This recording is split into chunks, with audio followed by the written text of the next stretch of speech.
जय श्री राम। राधे राधे फ्रेंड, हमारे चैनल में आप लोगों का स्वागत है। हम आप लोग के बीच में एक बहुत पुराना सा प्यारा सा सोहर गीत लेकर के आई हूँ। अगर आप लोगों को पसंद आए तो लाइक शेयर सब्सक्राइब आप लोग ज़्यादा से ज़्यादा करें। दुलार प्यार अपना हमें ज़्यादा से ज़्यादा कर दें।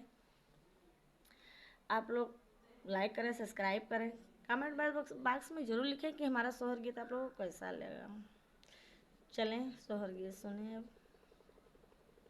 रामा कमरों में उठे हमरे पीरे तो केहा काबा लाई तो केहा काबा लाई न हो। रामा कमरों में उठे हमरे पीरे तो किया काबा लाई तो केहा काबा लाई न हो। नंदी ना हो वो मोरी ननदी तू ही न मोरी ननदी ने हो। ननदी भैया तोरा गैले फूल वरिया बोलाई लाई आओ बालाई लाई आवाऊ हो। ननदी भैया तोहरा गैले फूल वरिया बालाई लाई आओ बालाई लाई आवाऊ हो। भौजी ना हो मोरी भौजी तू ही न मोरी भौजी न हो। भौजी लाज शरम वाली बतिया कहा हम कैसे कहा हम कैसाई हो। भौजी लाज शरम वाली बतिया कहा हम केह से कहा हम केह से न हो।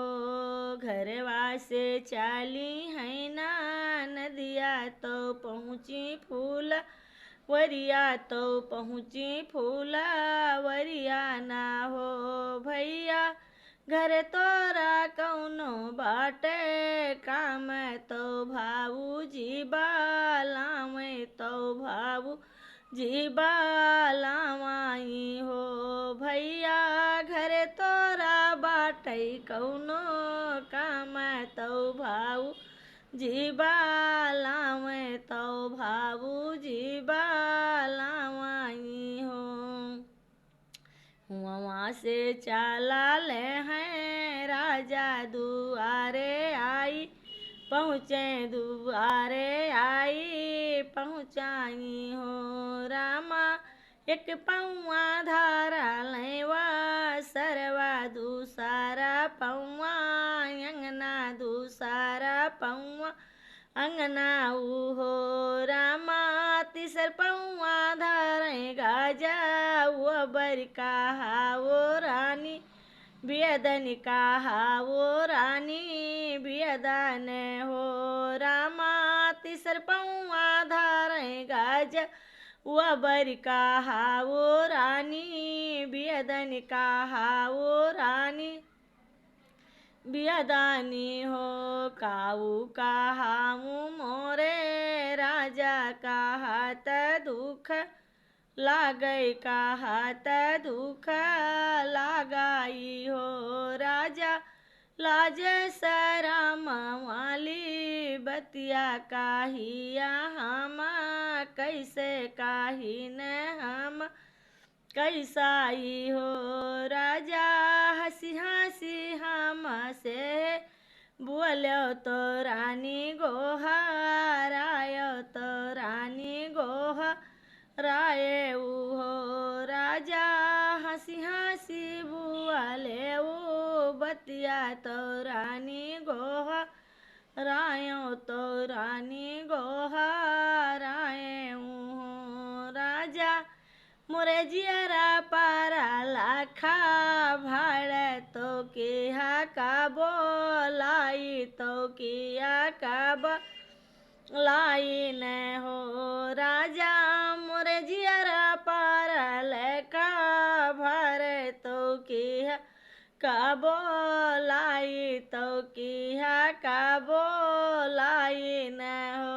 रनिया ना हो हमारी रनिया तू ही न मोरी रनिया हूँ रनिया शेर शेर खाई लिऊ जी लेबिया तो माई ना बा तायु तो बहनिक ना बा तायु हो रनिया तोरे जियारा पारा लाखा भारे तो हालामा चायु तो हालामा चायु हो रनिया शेर शेर खाई लिऊ मिठैया तो माइक ना बोलायु मोरे बहिनिक ना बोलायु हो रनिया तनिए कमर पीराने तो लामा चायु तो सब के